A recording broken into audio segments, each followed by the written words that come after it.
hadana li hada wa ma kunna linahtadiya laula an hadana Allah. Wassalatu wassalamu ala nabiyyillah wa asyhadu anna Muhammadan bani Abdillah wa ala alihi wa sahbihi wa mawala. Hadirin dirahmati Allah, Allah Azza wa Jalla hari ini banyak memberikan kepada kita nikmat. Allah masih memberikan kepada kita nikmat iman dan Islam, yang sementara banyak manusia hidup di atas muka bumi ini dalam keadaan kafir. Allah Azza wa Jalla memberikan kepada kita usia yang dengannya kita bisa menambah amal ibadah, sekaligus kita mohon ampun atas dosa-dosa yang pernah kita kerjakan. Karena banyak manusia yang melakukan dosa besar di atas muka bumi, lantas kemudian mati sebelum sempat dia bertaubat kepada Allah. Allah Azza wa Jalla hari ini mengabulkan doa kita. Beberapa waktu yang lalu kita berdoa kepada Allah dalam setiap harinya, meminta kepada Allah agar usia kita disampaikan hingga kita bertemu dengan Ramadan. Alhamdulillah hari ini Allah jamu kita di Ramadan yang mulia. Hari ini Allah Azza wa Jalla berikan kepada kita kesehatan. Bapak Ibu hari ini sehat? Sehat alhamdulillah. Enggak kurang satu apapun ya. Jadi kita sepakat yang hadir salat berjamaah di masjid hanya yang sehat-sehat saja. Kalau misalnya ada yang batuk-batuk, demam, bersin-bersin, sumbat, lebih baik ya sholat di rumah saja untuk menjaga dan juga tidak membahayakan jamaah yang ada. Jadi kita sepakat yang hadir sholat berjamaah adalah yang sehat-sehat saja. Ya. Kalau yang mau pakai masker, tafadhol silakan. Meskipun pada saat normal sholat tidak boleh pakai masker, tapi karena kondisi hari ini dibolehkan insyaallah. Yang nggak mau pakai masker tawakal kepada Allah insyaallah. Ya. Hadirin dirahmati Allah, meskipun di tengah wabah yang hari ini menjadi hantu seluruh dunia, kita mohon sama Allah agar di daerah kita, khususnya di Sumatera Utara, di Deli Tua ini, Allah jaga dari wabah yang menakutkan itu. Memang kita takut sama corona, tapi takutnya kita kepada corona tidak lebih takut kepada Allah. Namun kemudian walaupun seperti itu, kita tetap waspada, ya, tetap memperhatikan hal-hal yang menjadi penyebab penularannya. Ya.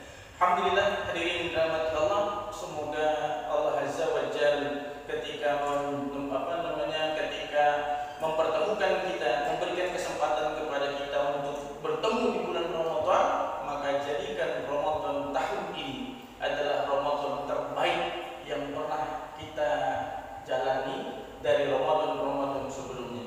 Ya, ada yang usianya 30 tahun, 40 tahun, 50 tahun, artinya sudah 30 kali Ramadan dia hidup di atas muka bumi ini, 40 kali di atas muka bumi. Ada yang 50 tahun, ada yang sudah 50 Ramadan dia hidup di muka bumi. Tapi Ramadan hari ini kita upayakan bahwa ini adalah Ramadan terbaik dari Ramadan yang pernah kita jalani. Ya. Dan semoga ketika Ramadan ini berakhir, maka Allah ampunkan dosa-dosa kita dan Allah terima segala amal ibadah yang kita kerjakan di bulan Ramadan ini insyaallah. Hadirin dirahmati Allah, pada kesempatan hari ini saya ingin menyampaikan bahwa sesungguhnya ibadah di bulan Ramadan itu dibagi tiga. Ibadah di bulan Ramadan itu ada ibadah dibagi tiga. Yang pertama ibadatul lail, ibadah yang dikerjakan pada malam hari. Ya. Man qama Ramadan imanan wa ihtisaban ghufira lahu ma taqaddama min dzanbi. Barang siapa yang menegakkan malam-malam di bulan Ramadan, maka dengan keimanan, wa ihtisaban, dengan keikhlasan, maka ghufira lahu, Allah akan ampunkan seluruh dosa-dosanya sejak dia balik sampai dengan malam ini. Ya. Itu yang pertama. Ibadah lain, ibadah yang dikerjakan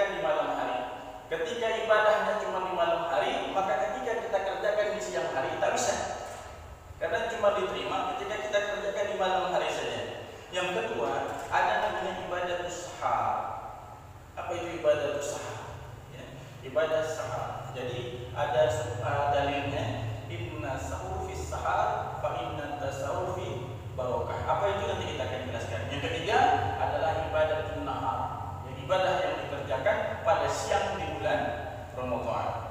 Kalau tadi mengqama, maka yang kedua adalah man sauma ramadhana imana wa ihtisaban ghufira lahu ma taqaddama min dzanbi. Barang siapa yang mengerjakan saum di siang bulan Ramadan dengan imana wa ihtisaban, dengan keikhlasan dari dalam hati kita, bukan puasa ikut-ikutan, bukan karena terpaksa, tapi karena ihtisaban, keikhlasan, maka kata Allah ghufira lahu, maka Allah akan ampunkan seluruh dosa-dosanya ma taqaddama min dzanbi, dari sejak dia balik sampai dengan siang hari itu ketika dia berpuasa. Mari kita lihat sama-sama di ibadatul lail, ibadah di malam-malam bulan Ramadan. Ini yang akan kita kerjakan. Yang pertama tarawih. Tarawih itu termasuk dalam sholatul lail, qiyamul lail. Ya. Ada namanya qiyamul lail, ada namanya tahajud. Nah, bedanya apa? Kalau misalnya qiyamul lail itu adalah sholat yang dikerjakan selepas isya sebelum tidur, itu namanya qiyamul lail. Kalau misalnya kita sholat malam tapi kemudian kita belum tidur, maka namanya qiyamul lail. Kalau misalnya kita sholat malam yang dikerjakan setelah tidur, namanya tahajud. Maka tidak ada sholat tahajud, melainkan sholatnya dikerjakan tidur dulu. Ya, kalau misalnya sebelum tidur, namanya qiyamul lail. Ya. Sholat tarawih, kita mulai dulu dari sholat tarawih. Qiyamul lail pada malam hari ini. Ya. Tidak usah kita perdebatkan jumlah rakaatnya 23 atau 11 rakaat. Ya. Tapi ada himbauan dari ini, katanya khusus untuk Ramadan ini, karena masalah virus corona ini, untuk mengantisipasi, maka kita pilihlah yang 11 rakaat saja. Ya. Sholatul lail masna, 2 rakaat, 2 rakaat. Ya. Jadi sholat tarawih jumlahnya genap, witir jumlahnya ganjil. Witir bisa dikerjakan pada waktu qiyamul lail, bisa juga dikerjakan pada waktu tahajud. Witir tidak boleh dikerjakan 2 kali dalam satu malam. Kalau misalnya Bapak Ibu ingin sholat tarawihnya di waktu qiyamul lail, maka nanti bareng-bareng sama kita. Tapi kalau misalnya pengen sholat witirnya nanti setelah tahajud, maka setelah 8 rakaat Bapak Ibu boleh pulang. Nanti sholat tarawihnya dikerjakan setelah tahajud. Ya. Nah, perkara sholat tarawih yang kita kerjakan, meskipun ada himbauan social distancing. Jadi kalau misalnya kita lihat di TV, ada tempat yang dimana sholatnya itu dikasih jarak, ya, 1 meter itu apalah jadi. Ya, kalau misalnya kita memang sanksi takut untuk sholat berjamaah, maka silakan sholat di rumah saja. Karena kesempurnaan sholat jamaah itu adalah rapat-rapat. Kalau misalnya kita sudah yakin, ya, tawakal kepada Allah, sholat tarawih, sholat jamaah, maka jangan ada yang renggang, karena itu merusak pahala jamaah. Kalau misalnya kita sudah sepakat di masjid, maka rapatkan shaf, ya, rapatkan shaf. Ya. Nah, itu yang kedua. Maka kemudian kita witirnya berapa rakaat? 2 salam, 1 salam. Alhamdulillah. Ya, itu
sebahagian malam, sebahagian aja. Wa minal lail, sebahagian. Allah tidak minta semuanya. Kata Allah sebahagian malam saja. Ya. Wa minal lail fatahajjat bi, bangkitlah kamu dan kerjakan salat tahajud. Salat tahajud ini tidak wajib. Ya. Allah bilang nafilah. Ya. Nafilah sebagai ibadah tambahan. Kalau engkau mau, kalau engkau tidak mau, tidak apa-apa. Enggak berdosa, enggak salat tahajud. Tapi Allah jadikan salat tahajud itu sebagai ibadah nafilah. Sementara ketika di zaman Nabi sebelum Isra dan Mi'raj, maka salat wajib mereka adalah qiyamul lail. Salat tahajud ini salat wajib sebelum turunnya, sebelum Rasulullah melakukan perjalanan Isra dan Mi'raj. Jadi salat wajib ketika itu adalah salat tahajud. Tapi ketika setelah peristiwa Isra dan Mi'raj, salat tahajud hanya dijadikan sebagai ibadah nafilah. Ya. Nah, lantas kemudian wa minal laili fatahajjat bi nafilah.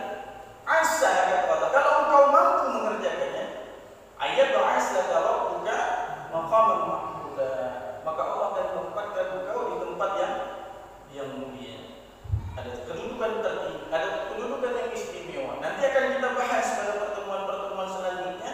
Ada 4 keistimewaan yang Allah berikan kepada orang yang melakukan salat tahajud yang tidak diberikan oleh Allah kepada orang-orang yang tidak mengerjakannya. Bahkan ketika dia mengerjakan salat wajib 5 waktu sekalipun, tidak Allah berikan keutamaan ini, 4 utama ini, melainkan hanya orang yang mengerjakan tahajud saja. Apa itu nanti kalau kita bahas nanti kelamaan. Baik, nah kemudian kita di ibadatul lail, ibadah di bulan Ramadan yang kita kerjakan di malam hari. Ada kemudian namanya ibadatus sahar. Apa itu ibadatus sahar? Ibadah inna sahur fi sahar wa inna tas-sahar fi barakah. Sesungguhnya sahurlah kalian pada waktu sahar. Pada waktu sahar. Nah, pertanyaannya, kita biasa sahur jam berapa, Pak? Bapak lah biasa. Jam 4. Jam 3. Setengah 5. Ya. Kalau makan sahur jam 3, jam 4 itu bukan makan sahur namanya. Itu makan kemalaman. Ya. Yang namanya makan sahur, sahur itu dikerjakan pada waktu sahar. Hati-hati. Yang namanya sahur, kalau kita pengen mendapatkan berkahnya sahur, itu dikerjakan pada waktu sahar. Kapan waktunya sahar? Ya. Bilal Rasulullah, muazzin Nabi, itu ada 2. Ya. Kata Rasulullah, kalau kalian mendengar suara azannya Bilal, maka sahurlah, karena itu sudah masuk waktu sahar. Tapi kalau kalian mendengar muazzinnya Ummu Maktum, imsak, tahan, gitu. Jadi 30 menit sebelum waktu subuh itulah waktu sahar. Ya. 30 menit sebelum waktu subuh itu waktu sahar. Itu terdapat berkah yang luar biasa dibanding waktu-waktu yang lain. Maka ketika waktu sahar itu, apapun aktivitas kita itu dikatakan sahur. Kita baca Quran di waktu sahar itu namanya sahur. Salat di waktu sahar itu namanya sahur. Berdoa di waktu sahar itu namanya sahur. Aktivitas yang kita kerjakan di waktu sahar itu namanya sahur. Makan di waktu sahar itu namanya makan sahur. Jadi kalau pengen dapat berkahnya dari sahar, itu makan pada waktu berkahnya sahur, makan pada waktu sahur.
itu jangan sampai kita lewatkan. 15 menit sampai 10 menit sampai 5 menit sebelum subuh ada satu ibadah yang sangat-sangat dianjurkan dan sangat istimewa. Ya, apa itu ibadah? Istighfar. Istighfar sebelum subuh, masya Allah, luar biasa. Kata Rasulullah, jika kalian ketemu dengan seorang sahabat yang sebelum subuh dia istighfar, maka jadikan dia sahabat karib, karena saksikanlah bahwa sesungguhnya itu dia adalah penghuni surga yang berjalan-jalan di atas muka bumi. Masa mau? Pak, mau? Yang mau masuk surga? Menjadi penghuni surga yang jalan-jalan di atas muka bumi? Maka istighfar sebelum subuh. Berapa banyak? Tafadhol, silakan. Seberapa banyak mampu. Maka manfaatkan waktu sahur. Ambil keberkahannya di waktu sahur. Sahur pada waktu sahur. Inilah ibadah di bulan Ramadan di waktu sahur. Jadi ada 3. Yang ketiga, ibadah nahar. Ibadah yang dikerjakan pada waktu siang hari di bulan Ramadan. Man sauma Ramadan imana wa ihtisaban ghufira lahu ma taqaddama min dzanbi. Barang siapa yang mengerjakan saum bahasanya bukan puasa. Ya, puasa itu diambil dari bahasa Sanskerta. Ya, artinya apa? Menyiksa diri. Puasa itu artinya menyiksa diri. Karena kita menahan makan, ya tidak makan, tidak minum di bulan Ramadan bukan dalam rangka menyiksa diri, tapi dalam rangka mencapai derajat takwa. Menahan segala sesuatu yang membatalkan saum. Artinya menahan. Saum artinya menahan. Maka kemudian barang siapa yang saum di bulan Ramadan siangnya, imanan dengan keimanan, wahtisaban dengan keikhlasan, ghufira lahu, Allah akan ampunkan dosa-dosanya, ma taqaddama min dzanbi, dari sejak dia balik sampai dengan siang itu dia berpuasa. Baik, maka ketika kita berpuasa, tiba waktu berbuka. Ya, tiba waktu berbuka, saya ingatkan kembali sekedar mengulang kaki. Nah, ketika kita berbuka, segerakan berbuka. Segerakan berbuka, jangan tunda, jangan berlama. Maka disunahkan ketika kita berbuka, buka dulu baru doa. Jangan terbalik. Selama ini kita doa dulu. Allahumma laka sumtu wa bika amantu wa la rizqika afdaltu bi rahmatika ya arhamar rahimin. Baru itu salah. Kita menunda waktu berbuka sekian menit, sekian 1 menit kita menunda waktu buka. Lihat artinya. Allahumma laka sumtu. Dengan nama Allah atau karena Allah aku tadi puasa. Puasanya tadi saat dia berdoa sudah buka. Wa ala rizqika aftartu, dan dengan rezeki dari Allah aku tadi berbuka. Kalau dia doa dulu belum buka, kan dia belum buka. Kapan kau buka? Kata Allah, ya kan? Maka kita harus buka dulu. Setelah buka baru kita doa. Maka ketika kita berdoa, jangan cukup Allahumma laka sumtu saja. Karena salah satu doa yang Allah Subhanahu wa taala malu untuk menolak doa seorang hamba adalah doa ketika seorang hamba berpuasa sampai dia berbuka. Maka doa banyak-banyak. Apa yang kita inginkan? Ada satu cita-cita kita yang belum tercapai. Kita kesulitan dalam ekonomi. Kerja di PHK karena corona. Ekonomi pun menghimpit. Kebutuhan semakin menumpuk. Maka ini kesempatan yang diberikan oleh Allah Azza wa Jalla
supaya nanti